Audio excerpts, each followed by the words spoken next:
Anda menyaksikan Flash Report bersama saya Anggi Hilman dan inilah Flash Report edisi hari ini. Menteri Luar Negeri Republik Indonesia Sugiono menegaskan Indonesia mengutuk keras atas rangkaian serangan yang menimpa pasukan TNI yang tengah menjalankan misi perdamaian di Lebanon di bawah bendera United Nations Interim Force in Lebanon atau UNIFIL. Serangan tersebut menyebabkan jatuhnya korban jiwa serta luka-luka di kalangan prajurit penjaga perdamaian Indonesia. Insiden terbaru terjadi pada 3 April 2026 di wilayah El Adaiseh, Lebanon Selatan, di mana ledakan melukai 3 personel peacekeeper Indonesia. Sebelumnya, 3 prajurit TNI dilaporkan gugur dan sejumlah lainnya mengalami luka saat menjalankan tugas dalam misi tersebut.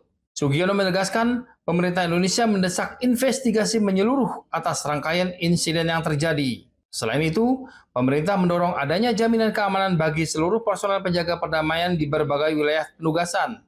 Yang intinya, pertama kita mengutuk keras serangan yang dilakukan terhadap penjaga perdamaian dan hal ini UNIFIL.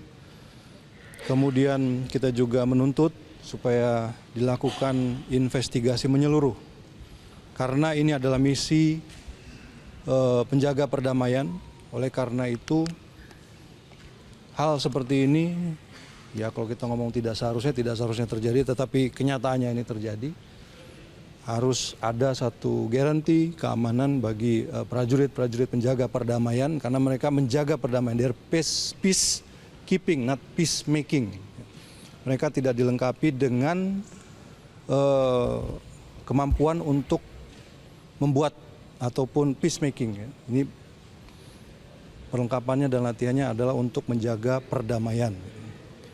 Artinya situasi damai yang dijaga.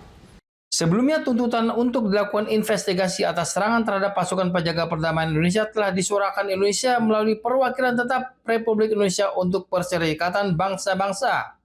Dalam sidang darurat Dewan Keamanan PBB yang membahas situasi di Lebanon, Duta Besar RI untuk PBB Umar Hadi menegaskan bahwa penyelidikan harus dilakukan secara independen dan transparan. Sidang darurat tersebut digelar atas dorongan Indonesia bersama Prancis sebagai wujud komitmen terhadap upaya perdamaian dunia. Tim Liputan Eljon Media melaporkan. Sektor pariwisata nasional dinilai masih menghadapi berbagai persoalan mendasar, meskipun memiliki potensi besar untuk mendorong pertumbuhan ekonomi daerah. Ketua Umum Cendekiawan Pariwisata Indonesia Prof. Azril Azhari menyebut strategi pengembangan pariwisata seharusnya mampu mengangkat potensi daerah. Namun, dalam praktiknya sejumlah destinasi justru mengalami tekanan yang cukup serius. Kondisi tersebut dinilai tidak diiringi dengan peningkatan pendapatan negara maupun pemerintah daerah secara signifikan, sehingga menunjukkan adanya ketidakseimbangan dalam pengelolaan sektor pariwisata. Fenomena ini juga diperparah dengan munculnya praktik shadow economy, di mana aktivitas ekonomi wisata tidak tercatat secara resmi, terutama dari akomodasi seperti villa dan resort yang tidak terdaftar. Nah, permasalahannya adalah bahwa pariwisata di daerah itu juga seperti Bali saja sudah terjadi beberapa indikasi terhadap overtourism.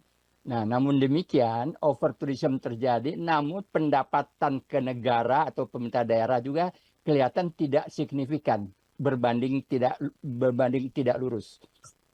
Contohnya terjadinya the shadow economy, terutama khususnya di Bali, bahwa orang wisatawan ternyata tidak berada di hotel-hotel, tetapi berada di resort ataupun villa yang tidak terdaftar, sehingga inilah yang menimbulkan the shadow economy. Sayang shadow economy ini kenapa tidak segera ditelusuri sehingga menjadi pendapatan, terutama khusus untuk pendapatan daerah.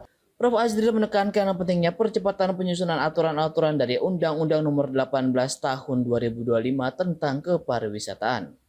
Menurutnya, regulasi turunan tersebut sangat penting sebagai pedoman bagi pemerintah daerah dalam mengelola dan mengembangkan sektor pariwisata secara optimal. Tanpa adanya aturan yang jelas, implementasi kebijakan pariwisata dinilai akan terus menghadapi hambatan, termasuk dalam mengatasi persoalan overtourism dan kebocoran pendapatan daerah. Tim Eljon Media melaporkan. Demikian Flash Report kali ini. Ikuti terus berita terkini seputar pariwisata, bisnis, dan investasi di eljonnews.com. Jangan lupa follow Instagram @eljonnews, @eljontv.official. Saya Anggi Hilman Hariri, sampai jumpa.